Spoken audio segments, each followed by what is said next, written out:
Hello everyone, আসসালামু আলাইকুম রহমতুল্লাহ বারকাত। শুভ সকাল সকলকে। আজ ঈদের তৃতীয় দিন।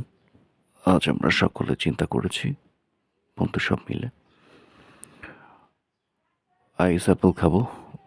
বাংলাতে যাকে বলা হয় তালকুর, তালশাঁস, চর্চে জেলাতে যেভাবে পরিচিত সেটা। তাই আমরা সকলে মিলে একটি বিশাল জঙ্গলে গিয়েছি। সেখানে গিয়ে আমরা তাল নামিয়েছি। তাল নামিয়ে সেটাকে খেয়েছি। আর সেই প্রসেসটা আপনাদেরকে দেখাবো। বাসা থেকে বের হয়ে আমরা লম্বা একটি বাঁশের খোঁজ করেছি যেটা দিয়ে তালটাকে নামাতে হবে, এবং তার সাথে একজন পারদর্শী মানুষকে দরকার যে তালটাকে নামাতে পারবে। আমরা সেই বাঁশটাকে খুঁজে পেয়েছি এবং একটা মানুষকে খুব জোরপূর্বক বললেই চলে তাকে নামিয়েছি আমাদের সাথে। এবং সেই মানুষটি হচ্ছে আমাদের বা আমার একজন মামা, বয়সে আমার থেকে ছোট, খুবই ভালো এবং খুবই সুন্দর দেখতে, ঠিক তালের মতোই। মামাটাকে বলা হলো তাল খাওয়ার জন্য। সে অবশ্য গত দিনে আমাদেরকে বলেছিল বা আমাকে বলেছিল মামা তাল খেলে সকালে আমার সঙ্গে দেখা করবে। তো তাকেও খুঁজে পেয়েছি, বাঁশও খুঁজে পেয়েছি। তো এবং বাঁশটা কোথা থেকে নিয়েছি সেটাও জানা দরকার। বাঁশটা নিয়েছি একটা অ্যাটিটিউড বয়ের কাছ থেকে। তার খুব অ্যাটিটিউড, যদিও বন্ধুত্ব সুলভ আচরণ আমার সাথে, বাট অ্যাটিটিউড, খুবই অ্যাটিটিউড। যাই হোক, আমরা ধীরে ধীরে তাল গাছের দিকে এগোচ্ছি। গিয়ে বাগানটা বা জঙ্গলটা দেখবার পরে কেন জানি না রাসেল ভাইপারের কথা মনে পড়ে গেল। তাই ভয়ে ভয়ে আমরা গাছের দিকে এগোতেই মনের মধ্যে সাহস হারিয়ে যাচ্ছে যে যাবো কিনা। তারপরেও গ্রামের সব টাইগারের এখানে যারা আছে বা দেখছেন, সবগুলো গ্রামের টাইগার। ওদের কথা হচ্ছে কোনো রাসেল ভাইপার নেই, আমরাই তার থেকে বড় কিছু। তাই আমরা সত্যি ধীরে ধীরে এগোচ্ছি। যদিও ধীরে ধীরে আমি এগোচ্ছিলাম, বাট ওরা না। ওরা আমাকে খুব সাহস দিয়ে নিয়ে যাচ্ছিল। যাবার পরে গাছটা দেখে আমার গলা শুকিয়ে যায়। এত বড় ছিল আর এত লম্বা ছিল গাছ, বলে শেষ করতে পারবো না। কথার ফাঁকে ফাঁকে আবারও জানাই শুভ সকাল সকলকে। সকালের মিষ্টি রোদে সবার দিন শুরু হয়ে যাক।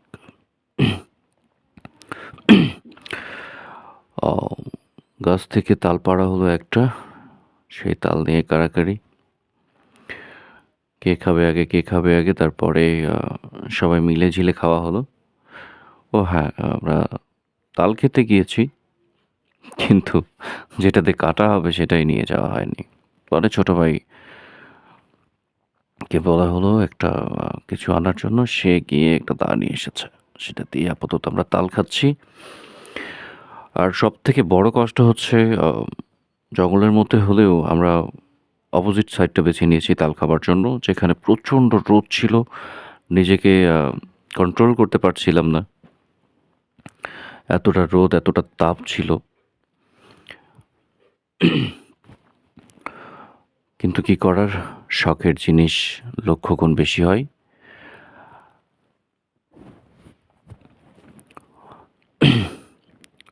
এখানে আবার সকল ফ্রেন্ড আছে, বন্ধু আছে এবং আছে, যাই হোক, ছোট ভাইয়ার আছে।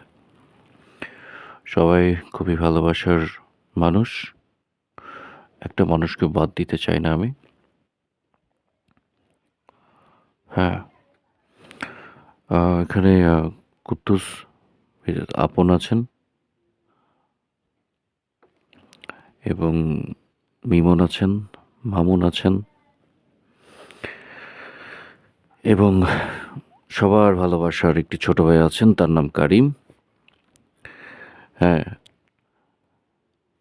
তো এখানে লাস্ট পর্যায়ে দুজন এসেছিলেন। তাদের মধ্যে একজনের নাম রুহুল, এবং আরেকজন যিনি বললে ভুল হবে, যে আছেন, তার নামটা ভুলে গিয়েছি। প্রায় অনেক দিন থেকে নামটা ভুলে গিয়েছি, কারণ তার নাম স্বর্ণ দিয়ে বাঁধানো। যাই হোক, ফার্স্ট টাইম ব্লগ করছি, সেটাও একটু আলাদাভাবে আনকাট ব্লগ বলতে পারেন, যেখানে কোনো কাজ নেই এবং আমার ভোকালটাও কোনো কাজ ছাড়া। তো যদি সত্যিই আমাদের ব্লগটা ভালো লেগে থাকে বা আমার ব্লগটা ভালো লেগে থাকে, অবশ্যই সবার কাছে আপনার শেয়ার, লাইক, কমেন্ট প্লিজ। ঈদের তৃতীয় দিন হলে কি হবে, আমাদের মধ্যে ঈদের দিনের মতোই একটা ভালোবাসা কাজ করছে, সুন্দরতা কাজ করছে। আসলে প্রত্যেকটা মানুষেরই উচিত যে নিজের সময়টাকে নিজের মতো করে কাটানো। কারণ সেই সময়টাকে যদি আপনি নিজের মতো করে না কাটান, আপনাকে কেউ জোর করে কাটানোর জন্য বলবে না। তাই হাজারো ব্যস্ততার মধ্যে নিজের সময়টাকে বা নিজের সময়কে সময় দিন। এটা আপনার কর্তব্য, এটা আপনার দায়িত্ব।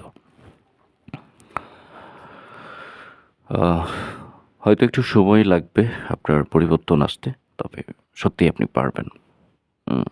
সত্যিই আপনি পারবেন। সো ভালো থাকবেন সবাই, সুস্থ থাকবেন, নিজের দিকে খেয়াল রাখবেন এবং নিজেকে ভালোবাসবেন। যে মানুষগুলো নিজেকে ভালোবাসে, সেই মানুষগুলো অন্যকে ভালোবাসতে পারে। Thank you everyone.